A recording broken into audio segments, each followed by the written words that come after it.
شیخ یہ ان کا بھائی کا سوال ہے کہ ہر کوئی یہی کہتا ہے کہ جنت میں ایک فرقہ جائے گا، ایک فرقہ جائے گا، اور وہ ہر کوئی کہتا ہے کہ ہم جائیں گے ہم جائیں گے۔ بھائی پوچھنا چاہتے ہیں صحیح کیا ہے؟ یعنی جنتی فرقہ حقیقت میں کون سا فرقہ ہے اور اسی علامت کیا ہے؟ علامتیں کیا ہے؟ دیکھیے الحمدللہ الحمدللہ الحمدللہ، جتنا بھی ہم اللہ کی تعریف کریں اتنا کم ہے۔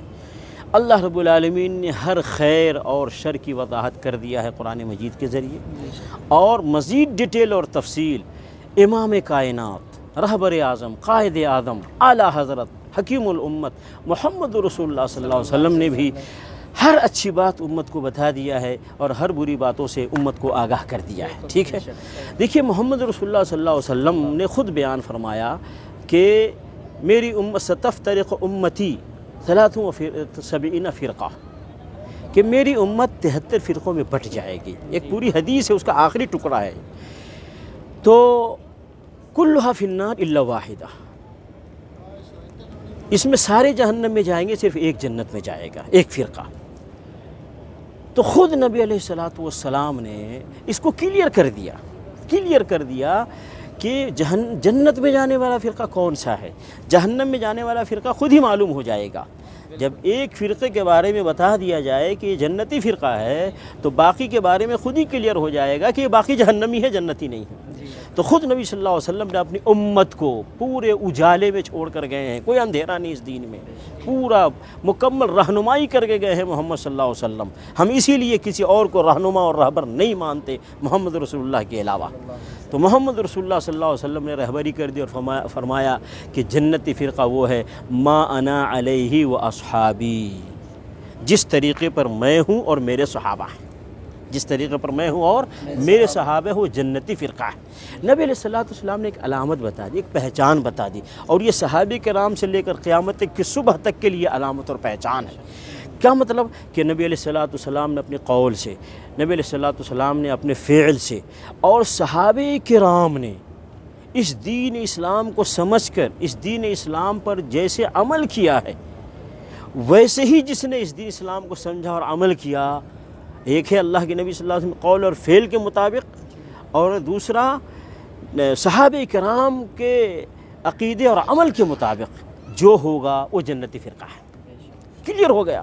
اب ہر آدمی دیکھے، میں آپ کو مثالیں دیتا ہوں۔ ایک آدمی کہتا ہے محرم میں تعزیہ مناؤ، ٹھیک ہے، کوئی کہتا ہے نہیں منانا چاہیے، تو اب فیصلہ کہاں سے ہوگا؟ اور رسول اللہ صلی اللہ علیہ وسلم کی زندگی دیکھتے ہیں، صحابہ کرام کی زندگی دیکھتے ہیں، کیا محرم کا تعزیہ ملتا ہے نبی صلی اللہ علیہ وسلم صحابہ کی زندگی میں؟ اگر نہیں ملتا ہے تو اس کا مطلب ہے تعزیہ نہ منانے والے، ماتم نہ کرنے والے یہ جنتی فرقہ ہیں۔ کیوں؟ کہ نبی صلی اللہ علیہ وسلم اور صحابہ کے راستے پر ہیں۔ ایسے ہی ربیع الاول کا مہینہ آتا ہے، کوئی کہتا ہے عید میلاد النبی مناؤ، کوئی کہتا ہے عید میلاد النبی نہ مناؤ۔ تو ہم جائیں گے، دیکھیں گے رسول اللہ صلی اللہ علیہ وسلم کی زندگی کو، صحابہ کرام کی زندگی کو، تو ہم دیکھتے ہیں کہ نبی صلی اللہ علیہ وسلم نے، صحابہ کرام نے عید میلاد النبی نہیں منایا۔ اس کا مطلب نہ منانے والے یہ نبی صلی اللہ علیہ وسلم کے طریقے پر بھی ہیں، صحابہ کرام کے طریقے پر بھی ہیں، تو یہ جنتی فرقہ ہے۔ اسی طریقے سے کوئی کہتا ہے کہ اولیاء کے مزار پر بلڈنگ بناؤ، اسی طریقے سے گنبد بناؤ، چادر چڑھاؤ، پھول چڑھاؤ، سجادہ نشین رکھو، اور اسی طریقے مجاور رکھو، اور اسی طریقے سے عرس مناؤ، اور ایک گروپ کہتا ہے نہیں یہ سارے کام مت کرو۔ تو ہم دیکھیں گے نبی علیہ الصلوۃ والسلام کی زندگی کو کہ نبی علیہ الصلوۃ والسلام کی زندگی میں کیا تھا۔ کیا نبی علیہ الصلوۃ والسلام کی زندگی میں کسی قبر پہ گنبد بنایا گیا، کسی قبر پہ بلڈنگ بنائی گئی، چادر چڑھایا گیا، پھول چڑھایا گیا، مجاور رکھا گیا، اور اسی طریقے سے سجادہ نشین وہاں مقرر کیے گئے؟ اگر نہیں کیے گئے تو جو آج نہیں کرتے ہیں یہ سارے کام وہ نبی صلی اللہ علیہ وسلم کے طریقے پر ہیں، صحابہ کرام کے طریقے پر ہیں، اور یہ جنتی فرقہ ہے۔ ایسے ہی کوئی آدمی آج کہتا ہے یہ غوث اعظم شیخ عبد القادر جیلانی غوث اعظم ہے، یا کوئی کہتا ہے یہ فلاں ولی غریب نواز ہے، فلاں ولی بندہ نواز ہے، فلاں نبی گنج بخش ہے، فلاں نبی داتا ہے، فلاں نبی مشکل کشا ہے، حاجت رواں ہے، کوئی کہتا ہے، ٹھیک ہے، اور کوئی کہتا ہے وہ سب نہیں ہے۔ تو جو کہتا ہے کہ اللہ کے علاوہ کوئی غوث اعظم نہیں، کوئی غریب نواز نہیں، کوئی بندہ نواز نہیں، کوئی داتا نہیں، کوئی گنج بخش نہیں، کوئی مشکل کشا نہیں، تو یہ نبی صلی اللہ علیہ وسلم کے طریقے پر ہیں اور صحابہ کرام کے طریقے پر ہیں، تو یہ جنتی فرقہ ہے۔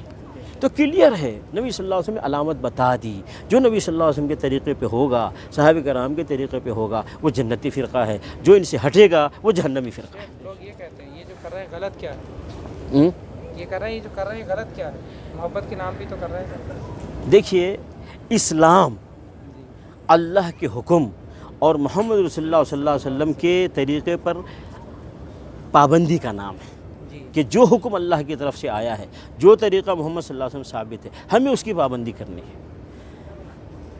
اور جو حکم نہیں ہے اللہ کی طرف سے، جو ثابت نہیں رسول اللہ صلی اللہ علیہ وسلم کی طرف سے، وہ ہمیں نہیں کرنا ہے، چاہے وہ کتنا ہی وہ عمل کتنا ہی اچھا لگے۔ میں ایک مثال دیتا ہوں، ایک مؤذن اذان دیتا ہے، اللہ اکبر لا الہ الا اللہ کہہ کے اذان مکمل کر لیتا ہے نا، اور اسے ہی اقامت میں اللہ اکبر لا الہ الا اللہ کہہ کر کے اقامت مکمل کر لیتا ہے، ٹھیک ہے۔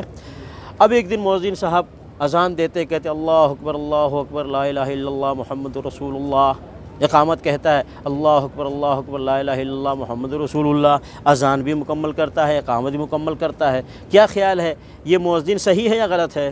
غلط ہے، کیوں غلط ہے؟ اس نے اچھا ہی تو کیا ہے، برا کیا کیا؟ سنت کے خلاف کر دیا نا۔ ہاں، اسی پوائنٹ کو سامنے رکھنا ہے کہ دیکھنے میں کوئی بھی عمل کتنا ہی اچھا لگے، اگر وہ محمد رسول اللہ صلی اللہ علیہ وسلم سے ثابت نہیں ہے وہ عمل برا ہو جائے گا۔ تو لا الہ الا اللہ کے ساتھ محمد رسول اللہ کہنا یہ برا نہیں ہے، لیکن اس موقع پر محمد رسول اللہ کہنا رسول اللہ صلی اللہ علیہ وسلم سے ثابت نہیں ہے، اس لیے یہ برا ہے۔ تو کلمہ برا نہیں ہے، نبی صلی اللہ علیہ وسلم کے طریقے کی خلاف ورزی کرنا برا ہے نا۔ اس پوائنٹ کو ذہن میں رکھنا چاہیے۔ جزاک اللہ خیر، بہت صحیح ہو